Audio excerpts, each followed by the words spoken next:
Hi everyone, and welcome back. This time we have John Holm. He's close to me in the DC area.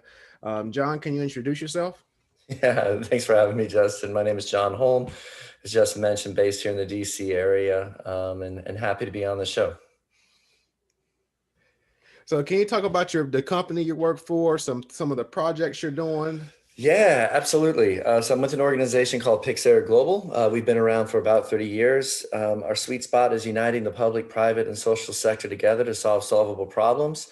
We've worked in over 100 countries, worked with local governments, and mostly have a sweet spot working with the private sector on focusing on the business to solve problems. And I think, that sounds like very big sky, but I think right now with what's going on in the world, aligning public, private, social together, there's a lot of social problems to deal with. So right now is interesting times, that's for sure. All right. So as I ask everyone, my first question is, what is your definition of sustainability, and what are your top two SDGs?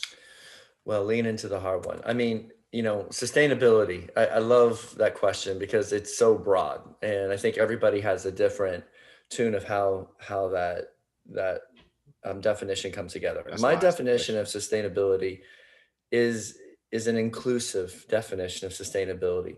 It's not just keeping resources on the planet as long as possible.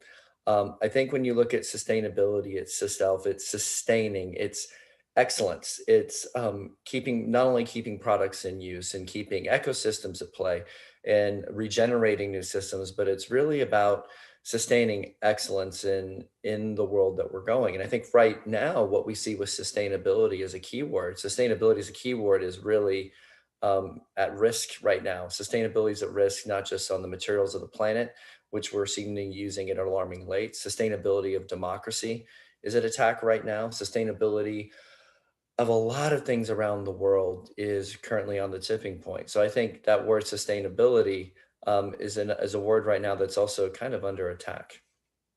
Regarding SDGs, the Sustainable Development Goals, there's 17. And while the easy one is say partnership, because I believe in partnership. The two that really stand out to me and where I spend most of my time on, Justin, is number 11, sustainable cities and communities, and number 12, responsible consumption and production. And I think both of those two go hand in hand. Most of my time is spent in the circular economy space, really identifying, platforms for new business models that can transform society from the mass consumerism that we're currently under attack on, and finding solutions that can sustain the resources, sustain the communities in which we live in for much longer than we're currently trajected for. Hope that helps. Oh yes. Well, I got like five bullets here. This might take like 2 hours, so I'm gonna try Yeah, sure. Take it down. Go line by line. to right line by line. So I'm actually writing a book called AI for Good, where we're going to democratize artificial intelligence, and it's more of an iterative process because as I am going through it, there have been some developments where whenever you mention partnership, I say, although the UN it says it's going to take $5 to $7 trillion a year, to meet those sustainability development goals, you just can't throw money at it, right? So whenever you say partnership, yes, we Mhm. need the money, but we also need the government, and we also need individuals, which we refer to as citizen scientists, right? So whenever you say partnership, what do you mean, when we talk about partnership? It's a really good question. First of all, money gets in the way of many things. So let's talk about that money equation. Partnership is not here's some money, now go do some good work. I think one thing that frustrates me the most in the philanthropic sector is this idea of development. I hate the word development. Development assumes that something is bad and it needs to be developed. I think that when you look at, let's say, the continent of Africa, for example, which most people refer to as a country many times, which is maddening. You look at development done there. It's throwing money without actually aligning citizenship, aligning common purpose, without aligning an intention to make a better project, a better community based on the needs of the local populations. I think when you look at the word partnership, it's work. It's just like a good marriage is work, a good friendship, there's work involved. A partnership is getting together, rolling your sleeves up, and coming with an idealism or united point together, including sweat equity, to make a better world. Excellent. Appreciate that. Nice and to the point. I like it. I like this conversation. We might get through these. We might get through these questions. So can you come through sustainable cities? Because no one's really hit on that one yet. Yeah. I mean, I think with regarding sustainable cities, it's an important conversation to have. We know that, and I'm pulling up some facts right here, so just bear with me because I want to make sure I get it right, because I think your listeners will appreciate it. I think it's critical just to take a second to reflect on how important cities are to our future. Just some facts, and this is from one of our partners, an organization named Metabolic based in Amsterdam, who are an amazing group of people, really focusing as well on city related issues. One, cities occupy 3% of global land surface. So only 3% of the global land surface today, only 3% is occupied by cities. But cities consume 75% of global resources. So 3% of the global land surface consumes 75% of global resources and produce 60 to 80% of global greenhouse emissions. So that's the importance of cities. Two, cities are kind of the fabric. And when you look at information specifically, Justin, the way the world has moved is that cities are becoming the hubs of everything. It used to be there was a sprawl into rural around the world. What you see now, doesn't matter if you're in Kenya or if you're in Delhi or if you're in India or if you're in the United States, cities are the hubs of information, the hubs of economy, the hubs of the future. And there's a big gap between what cities have and what rural communities have. So I think for us, sustaining cities, but also looking at cities as those beacons of change and leading that change for the rest of the world are really important. Okay, great. So whenever you're referring to responsible consumption, when you're referring to circular supply chains, just like sustainability, there's different definitions as well with these, right? Yeah. So whenever you're talking about circular economies and circular supply chains, what's your definition? Well, I think when you look at the circular economy, there's an illusion, and I think this is where it becomes cultural. One, first of all, the circular economy has been around before the Industrial Revolution. Tribal nation, Native Americans, Mayans, Incans, Peruvians, they all lived on a circular economy. They all shared food. They all worked together for regenerative resources and agriculture. This is not new. What the Industrial Revolution done, and these concepts like planned obsolescence and the capitalist economy has done to a degree, has made our dependence on consumption being emotional, not really based on needs. So what we've done right now with the populations growing, exploding, is that we have these, and marketers are brilliant at this, turning wants into needs and really making us dependent on emotional connection of ownership of materials, food, whatever, to the point that we can't get off the drug. And that addiction to just consuming things over and over and over again is killing the planet, it's killing society. But I think when you really look at what a circular economy is, it's the antithesis of that. It's investing in business models that incentivize making products last longer. It's incentivizing selling products as a service instead of, for example, selling light bulbs. And how many light bulbs can you sell? It's selling lighting as a service and then incentivizing light to be made to last longer. So I think when you really look at the crux of it, in the United States, for example, people don't even know what the circular economy is. They think circular is plastic just because there's all these lies in the public ecosystem about recycling. Recycling doesn't work. It hasn't been working. This has been a lie for 25 years. It's been thrown down our faces of what something is when it's not. So I think what we're all coming down to right now, when you're seeing that we're, on our last 50 soil uses, we're seeing the growth of the planet the way it is and the consumption of resources. We need models that can help us get us out of it. Circular economy business models are one element that can help us do that. Excellent. So I actually first heard you on the supply chain revolution, and one of my favorite episodes, I must say. I think I reached out to you on LinkedIn immediately after that. Yeah, I think so.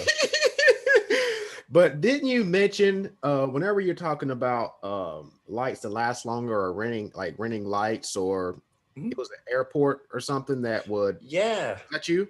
Yeah, that was me. Okay. So, I mean, yeah, I mean, the best way to look at it is that you see right now in a really clear example, of course, it's based in Amsterdam because there's incentives and legal incentives based to do this. Philips Lighting. What they did is that instead of selling light bulbs and burning out said light bulbs and trying to make many light bulbs as possible, what they did is they said, wait a second, let's not incentivize our business model to sell as many light bulbs as possible, which is hurting resources, which is using a lot of material we don't have to. What about if we sell lighting as a service, where we go to organizations, companies, municipalities, and we offer the point of saying, listen, we will make sure your lights last the longest, and we will service that for you, which incentivizes light bulbs being made to be last longer, right? So Philips, for example, did a test run of this model with Schiphol Airport in the Netherlands, and it worked immensely well. Now they're working with cities across Europe and even the United States on switching to this model where you're paying for lighting as a service, not buying light bulbs. And that model right there should be and can be used by many companies in different capacities and different contexts. Michelin Tires has, for their tires, actually, they have a service for their commercial truck drivers. They have a service where you have it with tires as well. It's how much road tears on the tires, and then you service the tires itself. They're made to be last longer. So there's some models out there that work. Excellent. And while you were doing that, because you mentioned one thing in terms of recycling doesn't work, and that prompted me to pull up one of my presentations from the SAPIX conference in South Africa. So I was kind of scraping for that very quickly. So there was one thing that I was talking about when I was talking about blockchain and supply chain management, and it said only 66% of discarded paper and cardboard are recycled, 27% of glass, and 8% of plastics. But the more glaring statistic was that I think it was Colombia that said in the United States, of the 367 material recycling facilities, only 14% process the clamshells, right? The plastic clamshells. Number 11, 5. Yeah. So you give me the numbers. 11% can recycle plastic cups, right? Only 4% can process plastic bags. And then only 1% can process the plastic plates, cutlery, straws, and stirrers, right? Right. And that's if they're actually sorted correctly in the first place, right? Right. So I think what's really challenging is when you look at this whole illusion of recycling, is that the mechanics have never really been invested in the right way. I mean, let's take a look at it from an ecosystem approach. Cities do not have the money to invest in recycling infrastructure. Why? Because many companies get a free pass of not having to pay taxes. Mm-hmm. So they're left having to foot the bill. They cannot afford to create the infrastructure that's necessary, even if we wanted to start recycling plastic. 2, plastic itself is very hard to recycle because it's not circular by nature. It cannot necessarily easily be recycled. And by the way, plastic can be downcycled. Even if you do recycle it, eventually it has to break down into the ground. The only other way it can be incinerated and burnt. So plastic is really tricky. And I think that's one of the illusions that we've been trying to grapple with around plastic is, yes, it's a wonderful substance where it allows us to have a variety of uses. It's light, it's transportable, but I think it's really an economic conundrum that we're in right now because we don't, 1, have the infrastructure for plastic, and 2, the cost of new resin, i.e. to make new plastic, is super cheap and probably will be for the foreseeable future because the cost of oil and gas has gone down, way down, and that probably won't change because of the proliferation of renewables. Mm-hmm. So I think when you look at supply chain, 1, I think it's really clear. I would differentiate when you look at circular economy in 2 ways, upstream and downstream. Upstream, designing the very beginning to design out waste from the inception, and then attack consumption, attack the production of as many things as possible at the lowest price point. Mm-hmm. And then 2, downstream circular innovations. And that's packaging, and that's upcycling. So that's Adidas tennis shoes from ocean plastic, which is great. Patagonia hats made out of ocean nets. Those are necessary. But I think it's really smart if you can look at distinguishing the difference between the 2. What we need is both. We need to now start incentivizing the upstream interventions, the product as a service models, which I referred to from Light, making products last longer, shared economy, sharing platforms. And then separately, build the necessary infrastructure to handle the downstream. And I think if we can do that, we would be on point. But the problem is, and last thing I'll say, Justin, on this, is that the legislation in the United States is anti-circular. You have, and I don't know, I forget how many states, I think it's 12 to 14 states that have you cannot even put anti-plastic legislation up for legislation because it's already been barred from being brought to the floor. Right. Can you expand on that real quick? Because I got to research that one. Yeah. So essentially what that means is some states like New Jersey or California, Hawaii, they have anti-plastic legislation. They banned single-use plastic, for example, right? So the state, because the federal's not doing anything, the federal has no legislation around this because many of the lobbyists put it on the consumer to make the change instead of having the producers make the change, is that some states who are very much pro, let me watch my language here, pro-business, normally, let's say predominantly in red states in the South, have a lot of, and they have legislation blocked in to where you cannot even put a bill on the Senate or legislative floor in those states to say we want single-use plastic. It's not allowed. It's a pre-ban. And if you just do research on that, you'll see everything on it. It's fascinating when you get behind the scenes.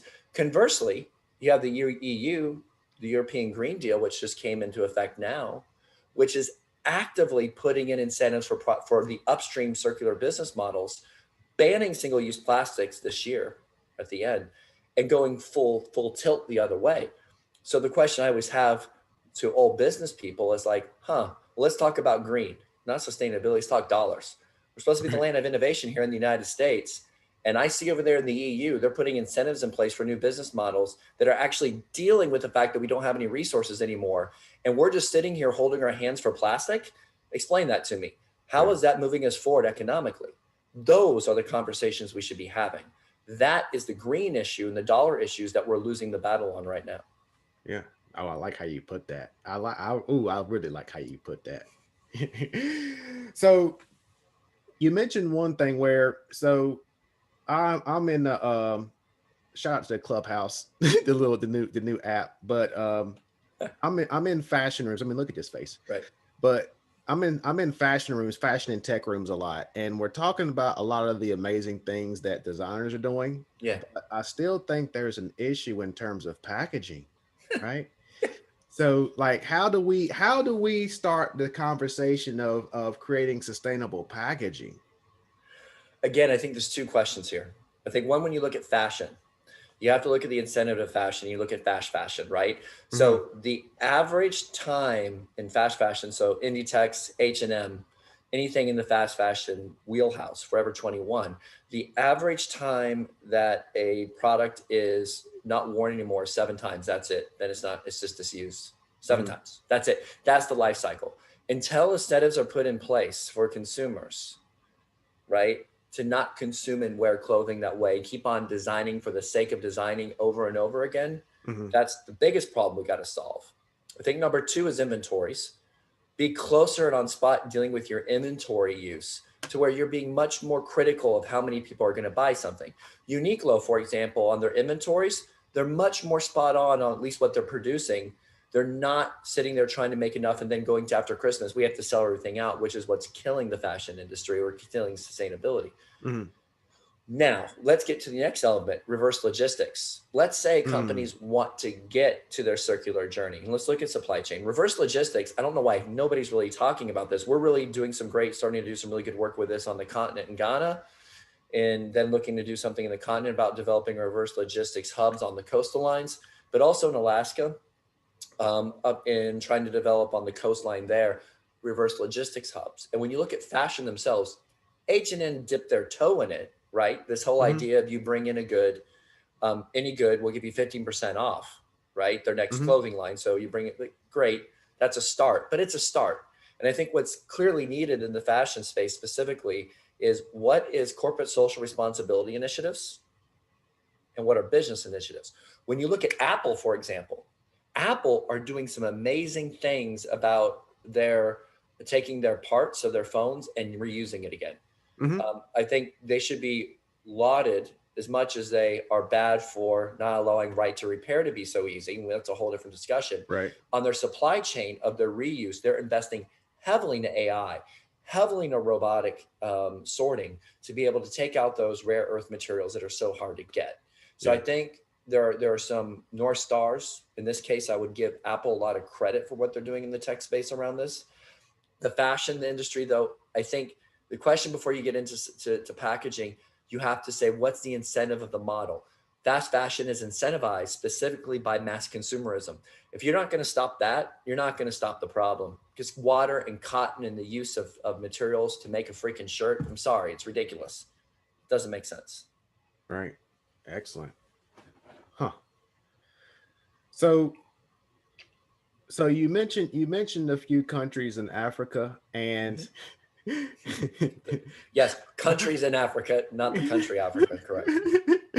So are some of those countries doing better than the US in terms of sustainability and things like that? I mean, it depends on how you define sustainability, right? I think what's really hard is that Africa is such a disservice because all of the production points of Europe and the United States, everything that we consume on our continents goes where? They go to the waterways, they go to India, they go to Southeast Asia, and they go to Africa, and it washes up on the coastlines, and they have to deal with it. And if we don't have infrastructure there, they have nothing there. They have no money there, right? So I think what's tricky is they're getting a lot of the aftershocks, which frankly, consumerism in the EU and in the United States, I'm picking on us mostly right now because a lot of the manufacturing or the company's headquarters are based here.